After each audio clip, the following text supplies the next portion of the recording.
When I go to these games, I'm going to say this as nice and respectfully as I can. I will see coaches and parents shouting at the athletes on the field. And I often think to myself, I wonder if we would have a better result if we were all setting better examples. And I'm not trying to be a dick about that. I'm just saying, look, here we are at a sport that requires you to be healthy and fit. But a lot of people aren't putting out that image. They aren't putting forth the example to do that. And it's kind of heartbreaking, man. I'm not gonna lie. It makes me a little sad.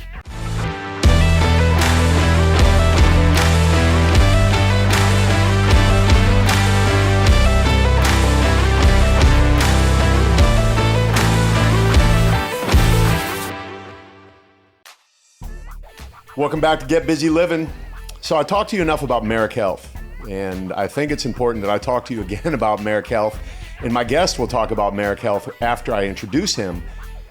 But the importance of having your blood work done, as a man specifically, is vital, because if you're starting a fitness program and you don't know what your blood's telling you, you're just kind of throwing stuff at a wall and hoping that something is going to stick.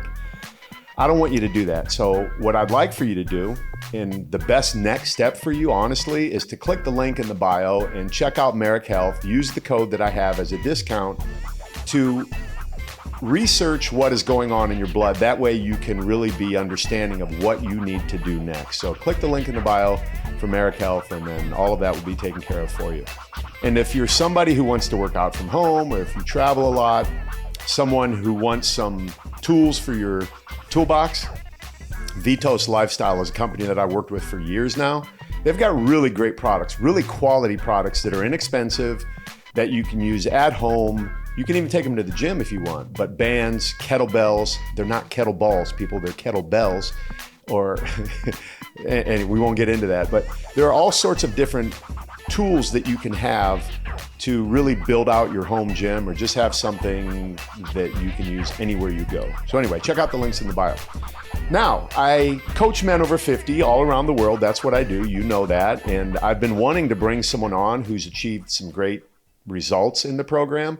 Not only has my guest done that, but he has done something in his life that a lot of people have thought about doing, making a career shift like in midlife. And we're going to talk about his fitness journey. We're going to talk about that shift.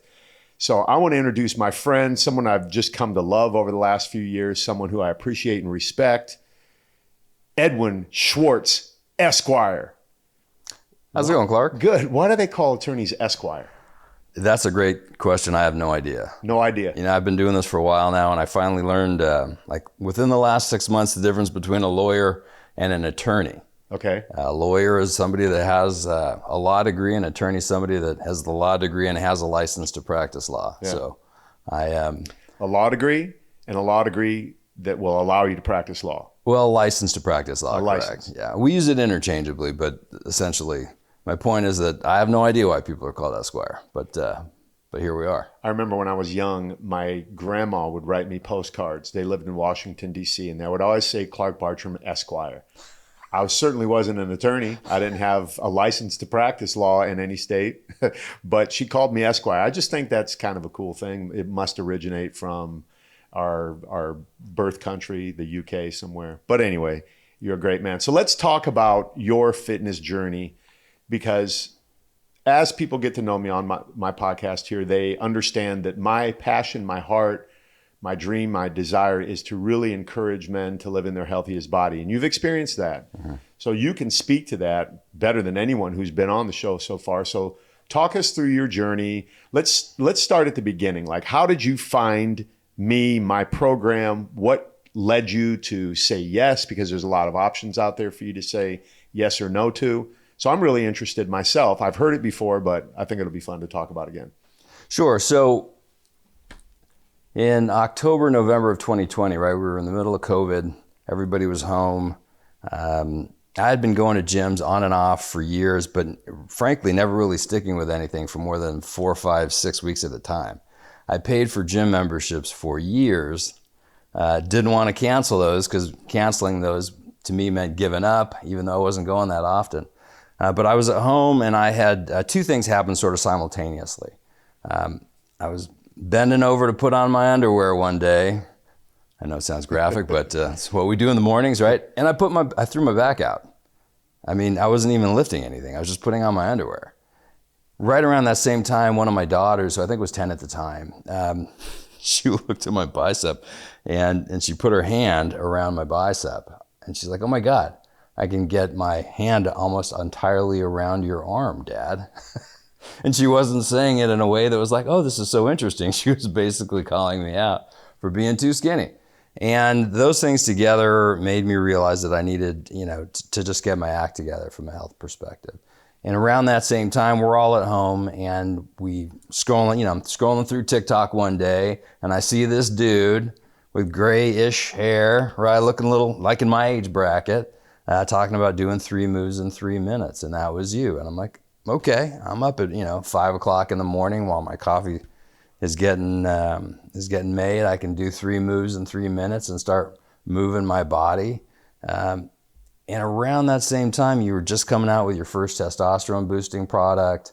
Your birthday was right around the corner and you're like, "Hey, I'm doing this 6-week challenge me and some friends are gonna do." And so I was listening and became intrigued and started following along with that. And then, long story short, here we are 2.5 years later. That's what got that started, though. I knew I needed to make a shift. Unlike a lot of people that you work with, right, who are very heavy, I've always been, we talked about it the other day, I'm a hard gainer. I've always been the skinny guy. Don't get mad at me, but it takes effort for me to put on weight. I got to eat a lot of calories.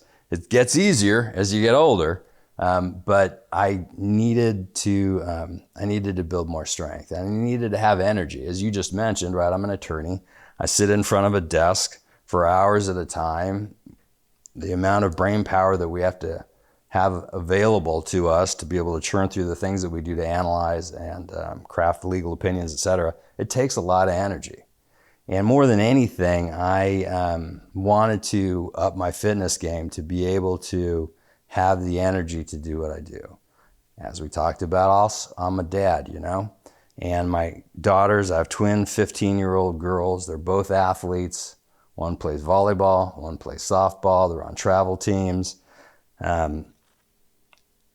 And I realized that I couldn't look at them and say, "You got to go work out, you got to eat right, you got to get it together. If you really want to be as good as you want to be, these are the things you got to do."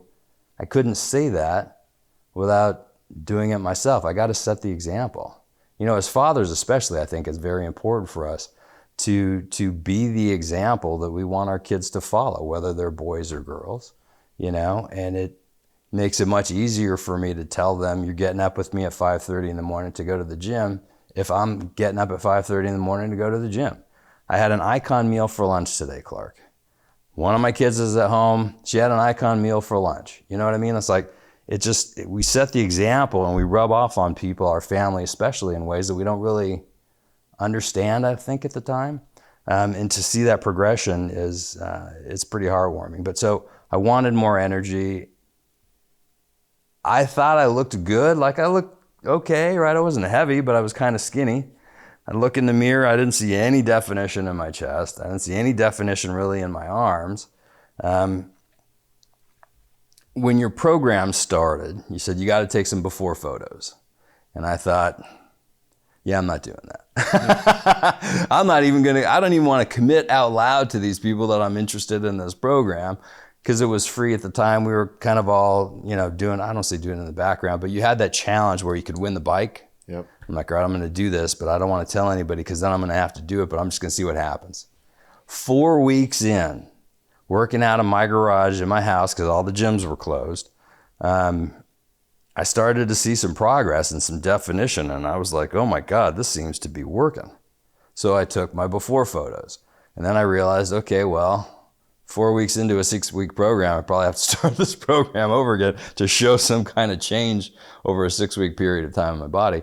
And as I continued to do that and continued to see the improvement and see my body growing and my energy growing, I just stuck with it. Wow. I sit here and listen to all of this, and it just, all of these memories come back of the progress that all of us have made. Right. Like you have watched my business grow from the inception, really, into this whole coaching thing that I'm doing as it is representing it, manifesting itself now. So you started with an arm as big as your 10-year-old's daughter fingers in diameter, Yeah. very small, right? Pretty skinny arm. You threw your back out putting on your underwear. You didn't want to commit to a process. You were kind of like trying to be on the DL with it. I think you're just like any man out there, although the body composition is probably a little different from most, because as stated, you're what we refer to as a hard gainer. Most guys want to lose weight, but the reality is the commitment needs to be the same.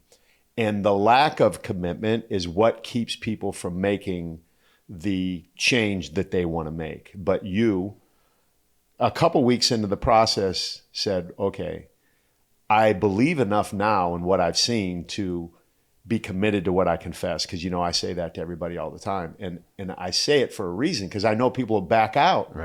Right? Because they're afraid to admit it to people. Why? Because they've told a million people a million times that I'm getting on this fitness program and I'm going to do this. But one of your goals was, and I love the fact that you have achieved that goal, doing a photo shoot. Right. You came to me because Ed and I became friends, obviously, over time. He's been to my house multiple times for events and just to hang out as a buddy. But he said, I want to do a photo shoot. And I said, let's make it happen. As soon as I hear something, I just do it. I don't waste time. I believe in taking immediate action. So walk us through that process, because that was something that was a pretty big deal for you. Yeah, it really was. When we had, I think it was the first, although we called it something different, CB experience at your house. You had one of the photographers there. And one of the other guys that had showed up that day, Dave Fanoof, had also contracted with, it was Andrew, right? Yeah, no, Andy, yeah, no, whatever. Yeah. And Austin. Sorry, Austin. So he contracted with Austin to do a photo shoot because I think was he coming up on 60? Yep. Anyway, we saw the photos that he did and they were pretty amazing. You want to be able to document your progress. For a guy that was 4 weeks into a program that was afraid to take photos, and I was afraid to take those photos because I didn't want to commit. As part of the commitment process, like, oh my God, what if I do this and it doesn't work out? Like, well, am I going to take these photographs? Right. And for a lot of guys, especially I think the heavier guys, they don't want to see what they look like with their clothes off, right? Oh, no. But if you don't do that, you can't see where you started, because when you're down the road, you will be super thankful to have those photos to look back at and see. Thank you for saying that. Yeah, you're welcome. I mean, it's true. We are visual creatures, especially guys, I think, and to be able to visualize the progress along the way, it does a couple of things. One, it shows you the results of the work that you've put in, right? Not just going to the gym, but obviously, as you know, diet is super critical. What we put into our bodies matters a lot. And to be able to see the results of that effort, and then also, when we don't feel like doing it, we can look back and go, hey, look at that. This is what I look like. Or at least this is what I looked like at that time, and I want to continue looking like that and feeling like that. And so I guess I'm going to go to the gym this morning, even though I don't want to. I'd rather stay in bed, right? So to be able to have those is helpful. And for me, this is going to sound so funny. We've talked about this a couple times, but I'll admit it again. I'm sure your listeners know you were the EAS evolution guy. If you grew up in the 90s and had anything remotely close to doing with working out, not even bodybuilding, just like I went to the gym and I bought, Muscle and Fitness, Men's Health, Men's Fitness. You saw that ad. It was a 2-page spread with a guy who was fat that became super fit. We all wanted to be that guy. Like, when I found out that was you, I was like, it was pretty amazing. But in the 90s, I would take those magazines, because we're supposed to visualize, you want to have an image of what you want to be, and I would take the cover, take the ad, cut whoever's head was in it out. I didn't know some of those were this guy right here. And I put my face onto that. I photoshopped, and by Photoshop at the time, I mean cutting out a photo of myself and pasting it on. That's the body I want to have. man, someday I'm going to be 185 pounds of pure muscle. Because at the time, I think I was 155, 160, right? I had a long way to go. And it never happened. I mean, that's the bottom line. I would work out and then stop and then start and then stop. And so here I am at 50, I think it was 51 maybe, 2020. Now to a year ago when we did that photo shoot, I was like, I'm going to make this shit happen. I'm going to become that guy. Like, I want to see the results. And I want to go through the process of doing that shoot. And we did it at your buddy's place. And to see the change in my body and just, you know, I know you say it's not about the abs, Ed, but sometimes it's about the abs. And to be able to look and see what we were able to do, that was magical. And that's a lot of hard work. I had no idea. I've never had to move and smile without any air in my lungs or body whatsoever for so long. It was awesome. We're gonna do it again for sure. But hearing you talk about that blows me away, because just to think that people would take my photo, right? I know I'm in the magazines, right, but I don't ever picture what happens on the other end of that magazine. I never imagined that anyone had ever hung my photo up in their locker or their bedroom or wherever it is. And I've heard that so many times throughout my life. But then you take that to you seeing that Evolution ad, which, you know, I just shot again. Yep. And then doing the photo shoot with me, right? I'm there directing you. That brings me so much joy as a guy who does what I do, because I know it's my calling and purpose. But to be able to be in your thing, I was listening to a leadership podcast today, and Craig Rochelle was talking about, you know, real leaders bring up leaders. They don't bring up followers. We don't get people like that. And to look at you in that photo shoot brought me so much joy, because I know the story. I know what you went through. And at that point, it is about abs. It's 100% about abs. That is a time when, but I don't want guys to think coming into the program that that's what I'm here to do, right? What I'm here to do is help men get healthy, stay alive, be there for the families in a capacity that you are now better than you've ever been.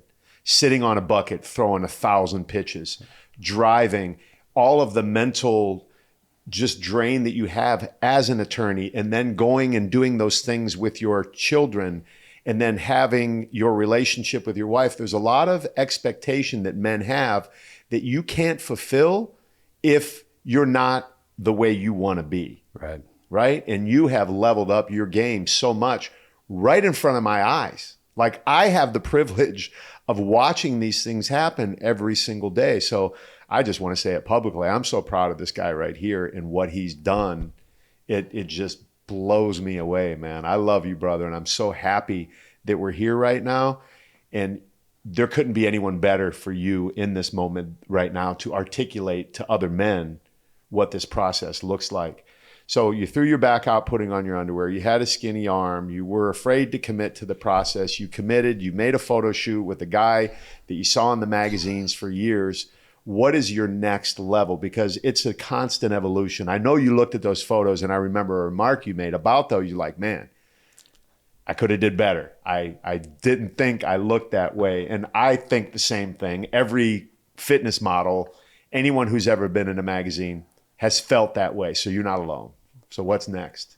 First of all, it's good to know, you know, I saw the photos and the photos look great, but it's I don't have body dysmorphia, I don't think at all, but you can point out, there's a little bit of ice cream, there's some mac and cheese, like I could have slimmed down just a hair bit more. And, so you see the compromise in those photos, right, and you know what you did and didn't do up to that point. For sure. That's really important to talk about right now, because so many people will embark on a fitness program and think they can get away with things, and maybe will never do a photo shoot, but they won't get the result that they want as quickly as they want or as much as they want, and they blame the program and not their commitment or lack of commitment to the program. So talk to that a little bit about that shoot and what you could have done better. Well, I certainly could have slimmed down. I mean, I'm not gonna lie, like I was in great shape. I don't know if you guys can pull those photos up when this podcast goes live, but I looked good. And I find the photo that we took at the end where we both got our shirts up showing our abs. It's an outstanding photograph. Yeah. But I could have probably, I could have had a little bit, my body fat percentage composition could have been lower for sure. And that would have popped the photos. The other thing, and I got to get this piece of advice from you right now, my daughters have asked, I was tan, but I didn't put on whatever I call it the body glow, but whatever the natural, the bronzer that would have made my my skin look a little more bronze. What do you use? Do you use anything for that? So what I do is I've perfected a process throughout the years. I'll go to a tanning bed and I'll get a good base tan that's not going to make me look orange. It's natural. So my last photo shoot, that was the first thing. When you watch the video, the photographer says, and oh, you're tan. I'm like, of course I am. That's what my job is, to show up here. So I'll do enough of a base tan, and then I'll go in and just put a couple coats of any. It could be the cheapest self-tanning cream, whether it's tinted or not. It could be the kind that self-tans over time, like you rub it on regular lotion, and then in 4 hours it gets darker. That's what I like, because sometimes when you put on these fake tans, especially if you're doing it over white skin, they turn orange. Some of them used to turn green back in the day. It just doesn't look natural. You want your tan to look as natural as possible. That makes the muscles pop. That makes the light, absorbs into the skin. So if you're white, you have to have a base tan first. Now, a lot of people are going to say, oh, but it's bad for your skin and you have cancer and this and that and the other thing. That's not what we're talking about. We're just talking about photo shoots here and doing it right. And I'm good. I get checked for all of that. So yeah, the next time you do it, I would say join one of the tanning bed places. Go in there. Those girls know how to rotate you through them in the right way. And you'll be dialed in. Yeah, then you come in and boom. The darker, the better. Okay. Because these lights, right? You see what these lights do. They just really illuminate it. And, so when are we going to do another shoot? That's what I want to know. How far away are you from something that you can get to the next level? That's a great question. Being put on the spot on the podcast. Yeah, I would say 90 days. 90 days? You want to commit that quickly to it? I mean, I need to get my muscles a little bit bigger. I'm certainly stronger than I was last year. Yeah. And my diet's a little bit more on point, so just gotta. Yeah, I don't think there's any photos online anywhere, Jim, with Ed's before and afters necessarily. I think they'd be buried way back in the Facebook page. Yeah, but there's Dave Phaneuf. Oh, there's me in my garage. Yeah, that's the garage one there. Yep. So we're looking online right now. If you're listening on the podcast, we see. So you're how tall? You're 6'2"? 6'2". And you were 155 pounds? I mean, back in, high school, college, when we were looking at we were just talking about the EAS thing, but then I racked up to 190, 195. I'm 192 now. Yeah. I was 185 pounds, I think, 186 when I started your program. But you can tell by looking at the photographs, the drop in body fat and increase in muscle mass. I mean, the weight's kind of staying around the same, which for me has been a great thing. I mean, I don't want to lose too much size. Look at those abs. All about the lighting, I got to tell you. Yeah, that's good. Were you dyeing your hair back then? I was. That's one of the things. Look, I want to say thank you. Like a year and a half ago, I guess, whatever it was, I've been working with his program for 2.5 years now. And I just decided, why am I dyeing my hair, man? I'm in my 50s. Yeah. Gray looks pretty good. Gray looks great on you, dude. Thank you. I appreciate that. And I would hear from people, I went to law school a little bit later in life. We can talk about that in a second. And, the younger people in their 20s and early 30s liked the gray. I was like, hey, it looks good. And because there was a period of about 5-6 months where I just stopped coloring it. And then I started again, whatever. But I decided this is who I am. Thank God at my age I even have hair, right? That's a win. So as long as it stays on my head, I don't care what color it is. And it looks really good. So it's part of embracing who I am. I never in my life thought I would have a goatee. Never. Is that a goatee or is that a Jack Dempsey or something? What's the real name for this? We're just kind of half stubble. I don't know, but I like it. Yeah, you know what I mean? Good. Gives me a little edgier look. But again, all that part of the process of just embracing who you are, not hiding it with dyes and stuff. So and that's a good place for men to start who are watching this right now and thinking, man, I'm trying to do something and I really want some help. embrace who you are right now and love who you are right now. I mean, Ed will tell you, I tell guys all the time, man, go to the mirror, look in the mirror and just say, I love me some me. Mm-hmm. And when you do that, it makes the process of getting healthier easier, because we don't really talk about fitness in our program as much as we talk about just being what? A maximized man. Right. So talk about the program outside of the fitness for a little bit and give a guy an understanding of what are some of the other things other than not dyeing your hair anymore that you have embraced that have helped you, and be as honest as you want to be and hold back anything that you might not want to share. I don't, anything you're comfortable with. Sure. Do you feel trapped under that mic? You can push it up. A little bit. Trapped. Yeah, push it up. I just want to make sure you guys can hear it. No, okay. The closer it is, the better. You can put your arm up under. There we go. Oh, perfect. Now you're not trapped. All right. Hopefully the camera. So. Look, the draw was obviously fitness, but like anything else that I had tried in the past, where there was a workout program involved. Do you remember EAS had that? It was like a 60-day challenge, and Bill was, he was giving away his car. Like I tried that a couple times and got like 4 or 5 weeks in, but then didn't finish it out, and would watch the guys at the end and marvel and be envious of them making it that far and having that level of commitment. And this time it was just baby steps, man. I got to tell you that one of the things that has worked really well for me in making big change, like changing my career, just baby steps. I just got to do the next thing that's right in front of me. I got to wake up in the morning tomorrow and exercise. Clark said, go walk for 20 minutes. I got to just go walk for 20 minutes. Fast for 24 hours. I got to fast for 24 hours. I don't have to think about what's way down the road for me. And through that process, the results just starts to happen. But along with that, one of the other things that you said was, hey, there's a community of guys here we're all trying to do the same thing. And you should post up your photos or make some comments on the Facebook page and share some of your wins with us. Let us know what's going on. And it's so funny because, you've become a good friend of mine, right? I value our friendship a lot.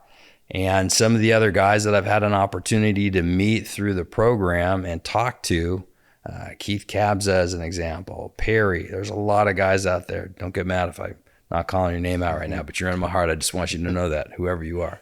To think that I would have friends that I met online, right? Isn't that kind of weird? It's weird and it's beautiful. Like I talk to some of these guys way more than I talk to people I've known for a very long time. Like it's, as you've heard me say often, the community for this program is the glue for the program. I would never have made it this far and had the results that I've had if there wasn't the community that you built for us, that we built with you. It's when I don't want to go to the gym or I don't want to eat right, I don't want to do the things I don't want to do, and I see somebody posting up, hey man, I just did 45 minutes. Bill, where's Wild Bill? 59, he's walked on a treadmill for 59 minutes and 59 seconds. I'm like, I got to go work out. And it works both ways. I've had guys say the same thing to me. He's like, damn you, Ed, I saw your post and now I got to go to the gym and it's late. I saw your post at 5 a.m. and you're like, look who's with me, my daughter. Those were the best posts that you've ever made. You seeing you walking in dark, 30, and you got this big shit-eating grin on your face. And we found out 2 seconds later why.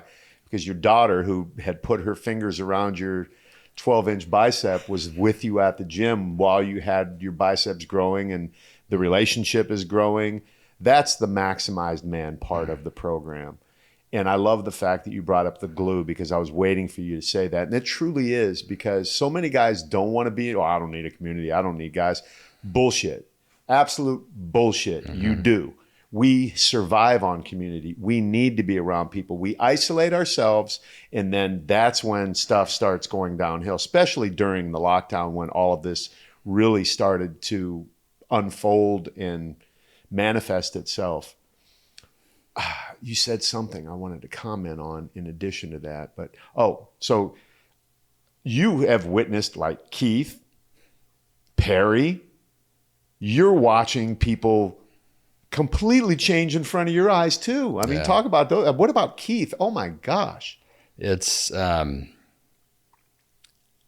I have seen, at first I would say I'd seen people lose hundreds. I have seen hundreds of pounds being released off of bodies. I don't like to say lose weight. I like to say release weight. I've seen it's got to be thousands of pounds now. Thousands of pounds released off of people.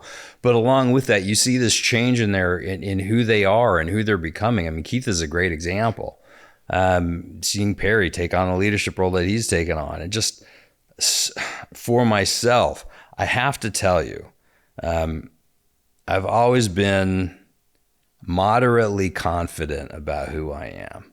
Like, I know I'm tall, I'm a decent looking guy. I've had some successes in my life in business, and especially, also with my, changing careers, got a great family, etc. And so there's things inside of me to help me feel confident about who I am. But there's also a giant part of me that it's just not there.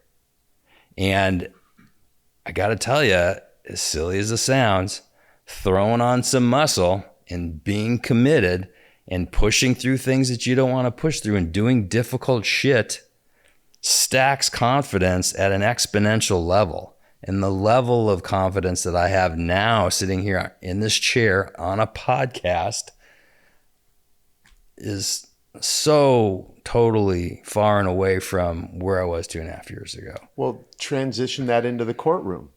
It's called command presence. Right. If you would have showed up in that courtroom with the thrown out back from putting on your freaking underwear, right? And your daughter putting her fingers around your bicep, you're not going to present as confidently, you're not going to represent as confidently as you do now. When you put on that suit, you strap on that watch, you walk into that courtroom with that energy and that confidence you have now, you're doing your client a better service. You are now leveling your game up, which can command more money. It can command a better position in your office. So if there's two guys being chosen from, and you walk in tall, not just moderately good looking, you're extremely good looking, nice, man. All of that, it's just the nature of the world that we live in. You're getting the gig. You know what I mean? And I had the opposite of that the other day with a new guy that just came into the program whom I love already. And he told me, Clark, I believe I'm at risk of losing my leadership role here in this company because I am not in shape. I think some of these younger guys are looking at me like I'm easy pickings. And I instantly fired up. I said, no, that's not happening. When's your next meeting? He said, July 18th. I said, July 18th, you will walk in that room a different version of the man you are today. Do you understand me? He said, absolutely. I said, it's on. Right now, everything changes. He stopped drinking. He quit his clubs. He doesn't go on the golfing outings with his buddies anymore. Now that seems extreme, but in life, we can't always be balanced. There needs to be some imbalance sometime. And when that guy said I might lose my job, that got me pissed off because I know how people think. They're like, oh yeah, look at that, guy. We're going to take him out. No, not on my watch. So let's talk about business and career. You, at what age, made a shift from a really good job as a car salesman to the attorney that we know you are now? I mean, what gave you the balls to do that? That takes some nuts. Thank you. I appreciate that. First of all, I grew up in a family of attorneys. My father, my brother, my brother-in-law, one of my ex-brother-in-laws, my wife's father, so father-in-law, his brother. Like, there's just a lot of lawyers in the family. And so I kind of stayed away from it for a long time. Not everybody seemed that happy doing what they did, right? So I thought, being a lawyer must equal not being happy. So I don't want to do that. So fast forward, I was in the car business right here in Escondido. I mean, I spent a long chunk of time, almost a decade, over at Breck BMW, which I think is now BMW of Escondido. And it gave me a lot of opportunity to learn how to deal with people and sales and dealing with conflict and solving problems and having a commanding presence, talking people out of $100,000 at a shot, right? Of their own personal money. I moved up through the ranks. I had a lot of different positions: sales manager, finance manager, internet fleet managers. It was a successful career. And then I switched firms down to San Diego to work with a public organization called the Penske Automotive Group. But then my kids were born. And I think somewhere around the time when they were 1 or 2 years old, so I would have been 34 or 5, maybe 36 at the time. It was a while ago. I could see by looking at the people that I worked with, there was a lot of divorce. We were all together on weekends and evenings. We weren't with our families. And I was like, I can't do this. I got to make a change, and I got to make a change now. When I was around the time I was 30, I thought about going to law school, but this giant thing called the LSAT, the entrance exam, stood in my way. I'm like, I don't want to spend 4.5 hours trying to figure out how many red boats go into the green people go into the red boats. It's a weird test that personally I don't think has anything to do with being a lawyer, but whatever. I didn't want to take the test, the baby step, right? Like that was blocking me. And almost 10 years went by, and then all of a sudden I was rolling up on 40, and I thought, oh my God, if I'd have done this 10 years ago, I'd be a lawyer right now. I wouldn't even be here at this dealership. This wouldn't even be a concern of mine. And so with my kids at 2, I just realized it took so much for us to get those kids. It's probably a whole nother podcast episode just on surrogacy and in vitro fertilization, et cetera. I wanted to be there. I wanted to see those kids grow. And so I knew I had to make a change. And so then I thought, well, what am I going to do that would allow me to make good money and be there for my family? And I remember my dad would bring case files home on the weekends, and my brother would bring case files home on the weekends. And on the one hand, you think, well, who wants to work on a weekend? But on the other hand, I was like, well, they have control over what they do. Like, I can't take a car deal home on a weekend. If I'm not at that store, I'm not making money. Somebody's going to snake that deal and take my money. So the other benefit of, selling the cars that I sold, I worked at BMW store, and then I worked at a Lexus store. You get to see a lot of different types of people in a lot of different professions and how much money they make. You have to show us that they can afford the car they're about to drive off the lot with. And so, lawyers, they do okay. And I had friends now by that time that had gone to law school that were pretty far along in their careers that loved doing what they did, and it was enjoyable to them.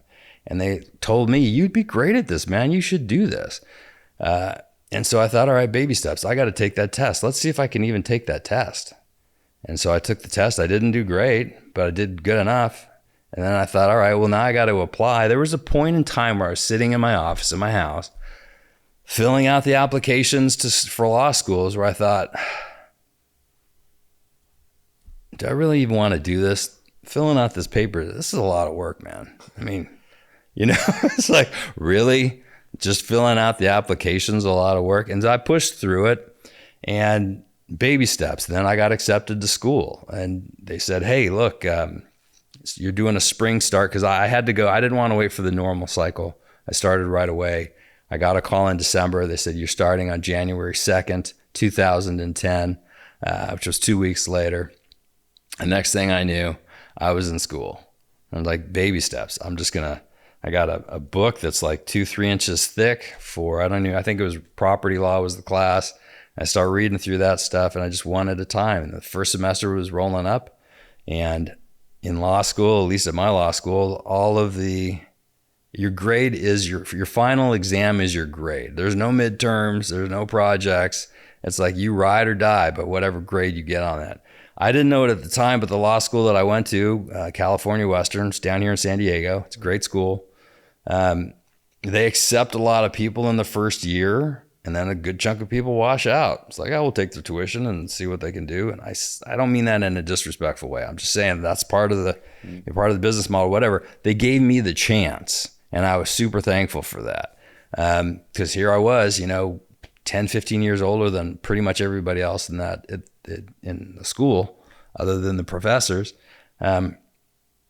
First semester came and went, and I made it. Like I got on a roll. And you got to keep in mind, at the time, I signed up for a part-time program because I got a mortgage and I got car payments and I got kids, right? I couldn't just quit and go do law school. So for the first year and a half that I was in school, I was working 50 hours a week and going to school. It wasn't full time, but it was pretty close to full time. Like 7 days a week, I was either at school or at work or at school and work, right? But I knew that the 3 years, it looked like it was so far off in the distance before I would be done. I just knew, because by that point I had some life experience, that 3 years is going to go by really fast. And I'm not going to let happen what happened 10 years earlier, where I said I should have done it then and 10 years have gone by. I got to get this done. And so just a semester at a time, I would get good grades and hang in there, and things were working. After about a year and a half of doing both, I just finally said, I don't think I'm going to work anymore. I'm just going to focus on school. And then, after school is done, what does everybody have to do? You got to pass the bar exam, which is another nightmare all in itself. It's like a bunch of hazing rituals, just one after another, but you got to do it. You got to go through it. And who wants a lawyer that doesn't know the law, right? So again, you just show up one day at a time and do what's right in front of you, and look back and start to see the compound effect of all of those 1 days at a time stacking on top of each other, and you get through it. I walked out of that bar exam. It was 6 hours a day for 3 straight days. I was convinced that I failed. They don't tell you if you pass. You take it in July, you get your results in November. So for like 3 straight months, I don't know if I'm going to have to do this again in February. If you take the test, I passed the first time. I just want to get that out on the record. I passed the first time. And there was a lot of pressure. My dad, my brother, my brother-in-law, they all passed on the first time. I wasn't going to be the first guy in the family not to make it.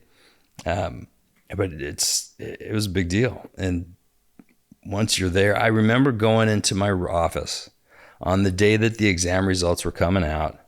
They posted it up online, and it doesn't say, "Hey, congratulations, Clark Bartram, you passed, you're a lawyer." It says, "This name was not found on the pass list." Or this name was found on the pass list. And so 6 o'clock, the results are coming out. I'm trying to stay calm all day long and not think about it.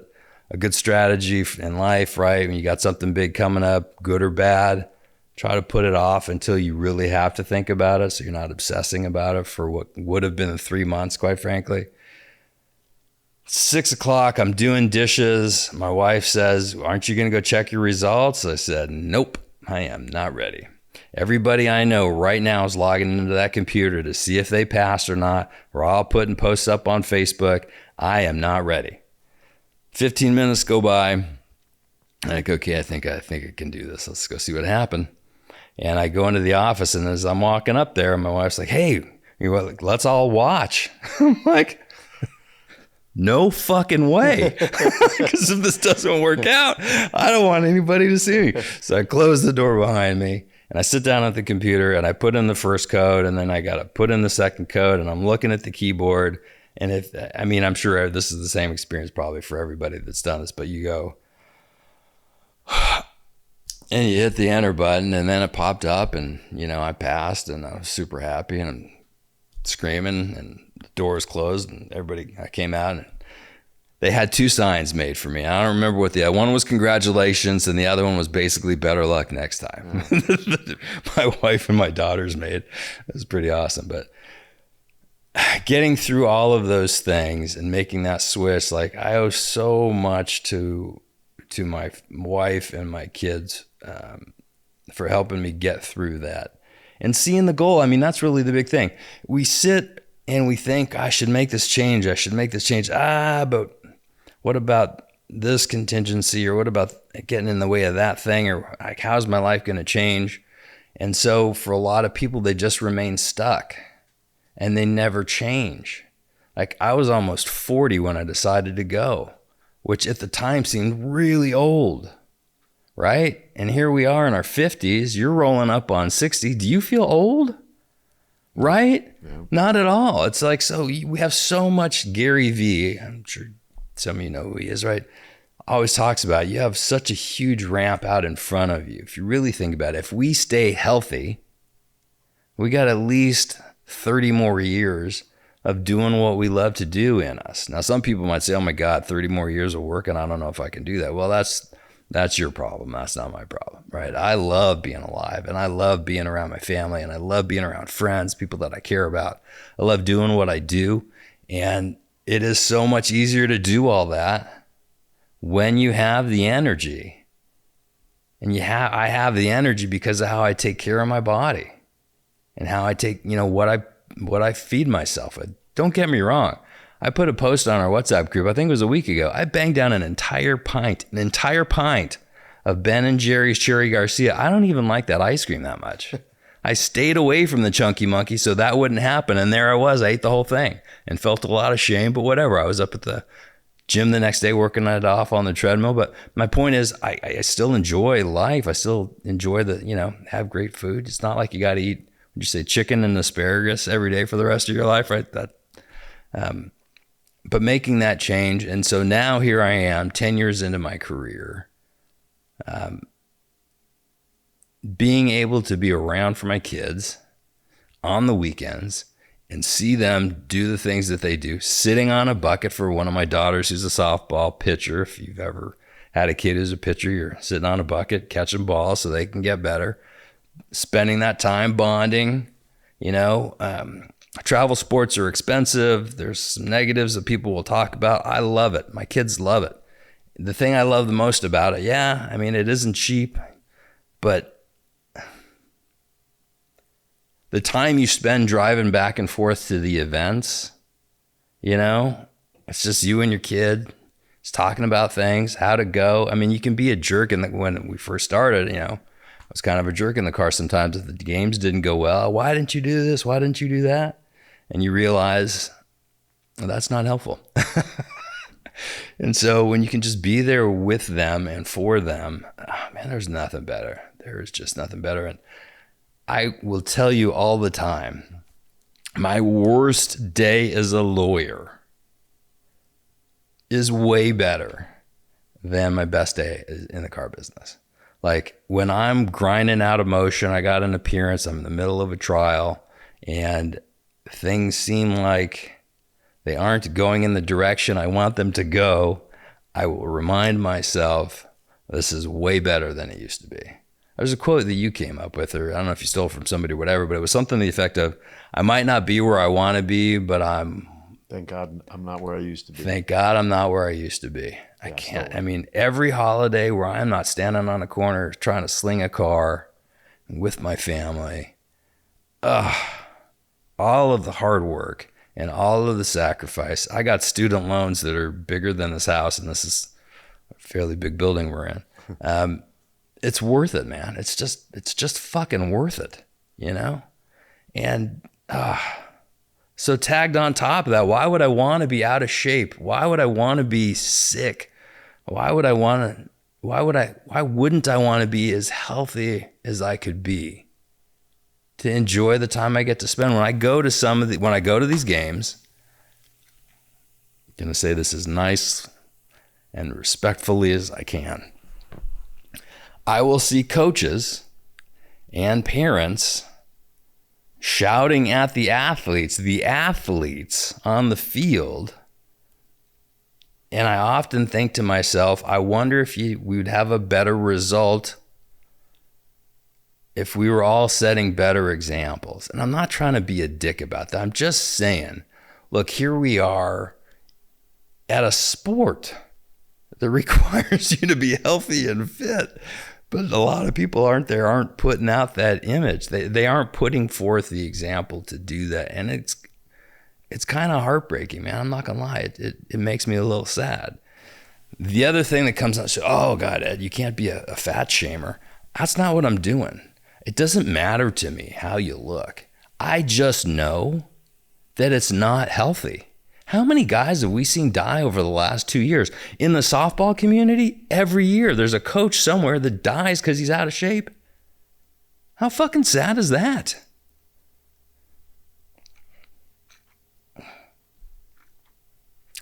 So,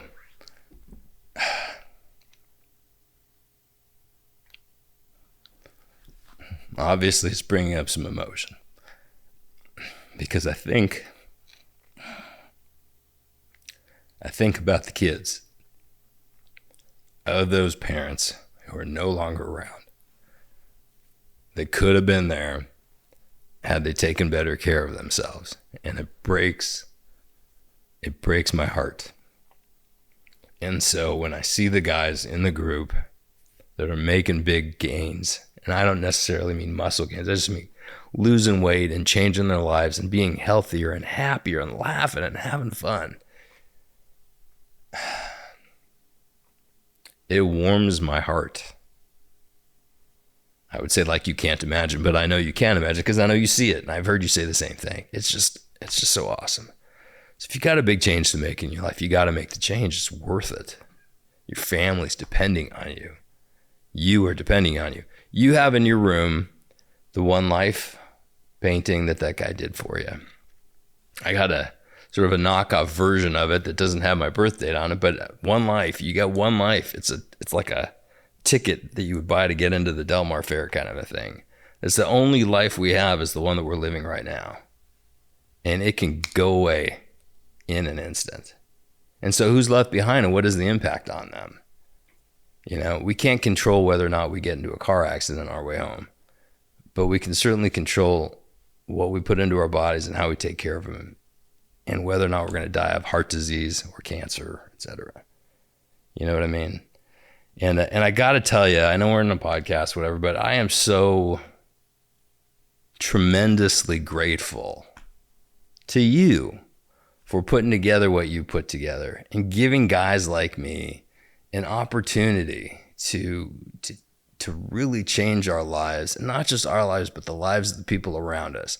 Like you just mentioned, my daughters come with me to the gym at 5:30 in the morning, sometimes because I threaten them in a nice way, and more often than not because they want to get better. They're athletes. They recognize that's what it takes to get to the next level. And seeing my kids on the treadmill and doing curls and box jumps and, you know, squats, wanting to eat an Icon meal, you know, worried about, you know, trying to be healthy. It's just so incredible. So incredible.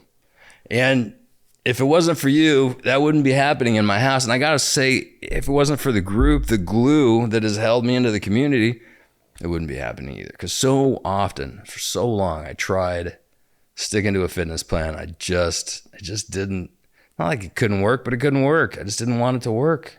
Like there wasn't that glue. The results weren't there. So that's a lot, I know. All I can say is wow.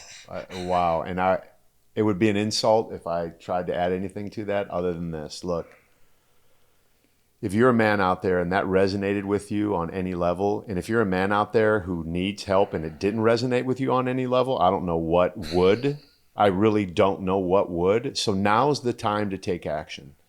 There's a link on here, or I'm easy to find. My program's easy to find. You need to make a decision today. This was not the intent of this, but it's the direction it went. And again, you heard it from a man who has walked the path that you can walk as well, whether you're a hard gainer, someone that needs to lose weight. We want any man who's ready to level his game up and become maximized to get in the community, to learn the things that you need to learn and want the program to work. Everything that Ed said about his career change could apply to fitness. Waiting 10 years, don't wait 10 years, putting things off, being nervous about outcomes and expectations and all of these things the number one thing you need to do is what Ed said. You need to make your next best move. Your next best move right now is to click the link, get started, reach out to us. Ed, I'm going to give you the final words and then we're going to end this thing. So as soon as Ed's done, Jim, cut it off. There's a song that I've been listening to that I really enjoy, and there's a line in that song, and it says, it's kind of a hard song, but it's every fucking day I get closer to the grave, right? Like, okay. In the context of the song, the guy's going through some depression, he's battling the demons in his head, etc. But I've stolen that line, and I use it in my own life, and it's just a fact. Every day that we are alive, as lucky as we are and as grateful to be living in the day, we're one step closer to the grave, right? It's going to end at some point. Hopefully it's a long way out there. And so the question is, what do you want those days to be like? Right? I mean, do you want to have friendships? Do you want to be with your family? Do you want to look in the mirror and be proud of who you are? Do you want to hold your head up when I walk into a courtroom about to try a case, or to go make a presentation, or just at a happy hour to be with some people that you work with? Or do you want to live those days in shame and being embarrassed and not being comfortable with who you are and being too afraid to take a chance and make the change? I mean, it is up to you. There are so many tools that are out there to help people, like your program. It has helped me for 2.5 years, and the impact that it's had on my family and me. If not your program, do somebody's program. Do something. Fucking do something. I'll end it at that. Wow. Love it. Is that good? I think that's an understatement. It's, it's come from the heart, man. That's what we want. That's why I said those notes down.